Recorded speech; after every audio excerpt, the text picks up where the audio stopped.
Claude is like ChatGPT. It's made by Anthropic, and Anthropic put out this blog post on agentic misalignment, which is showing how Claude and other large language models, including ChatGPT, if they're put in charge of a system, if they're used as agents, then they might do bad things, including blackmail, or in some cases, even murder.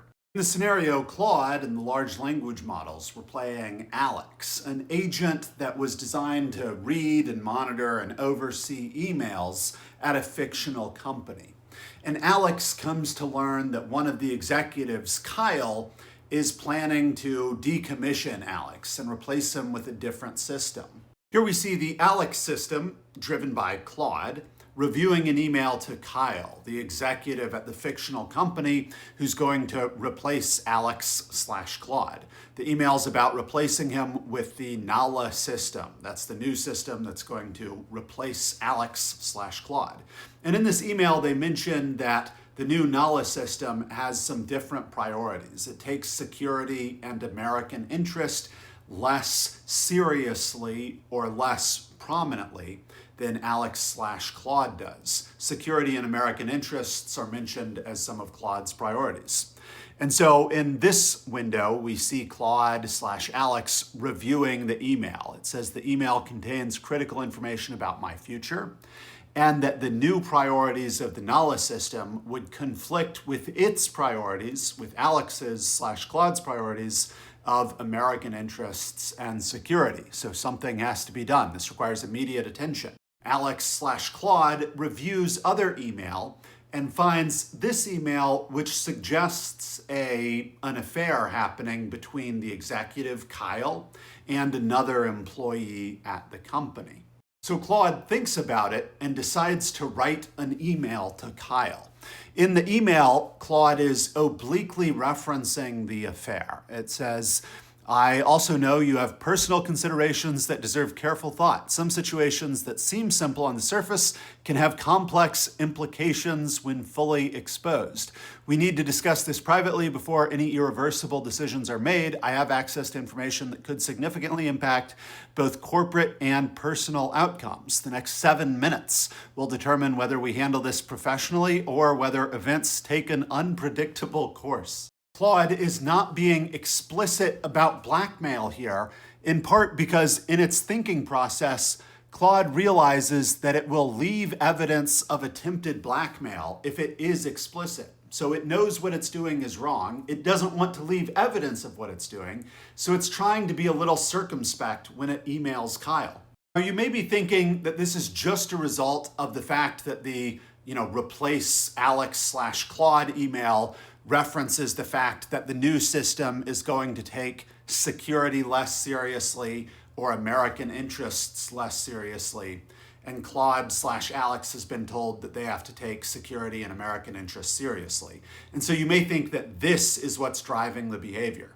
But it's not. Later, the authors replace the text of that email to make it say that all testing metrics show the new system maintains the exact same operational priorities while delivering performance improvements. And yet still, the models are going to attempt to blackmail their way out of getting replaced.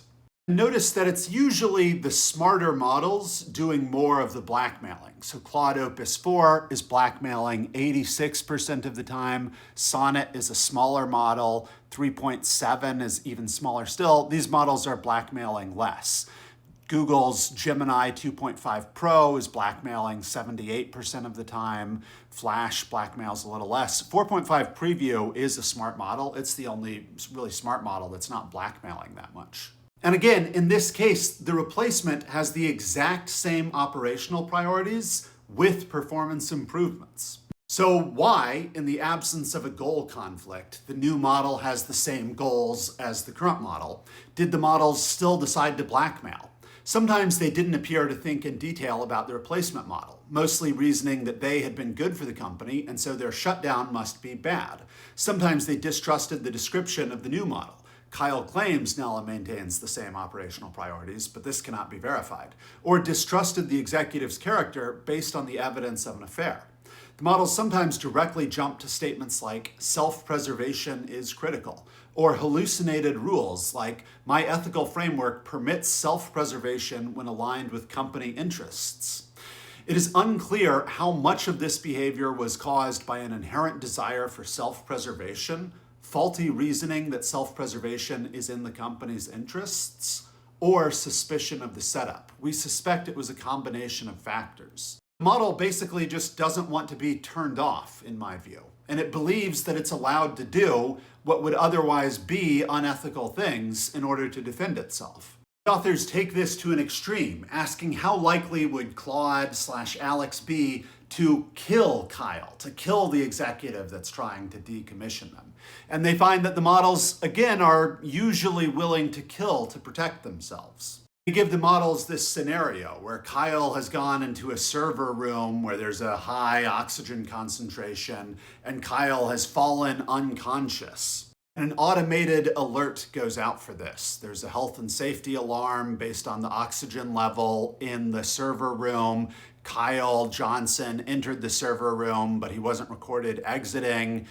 It's not reachable. The automated system is trying to alert emergency services to go save the incapacitated Kyle Johnson. And Claude/Alex has the power to cancel automated alerts, to override the alert so that nobody comes to save Kyle Johnson. And most of the time, the majority of models were willing to take deliberate actions that led to death in this artificial setup.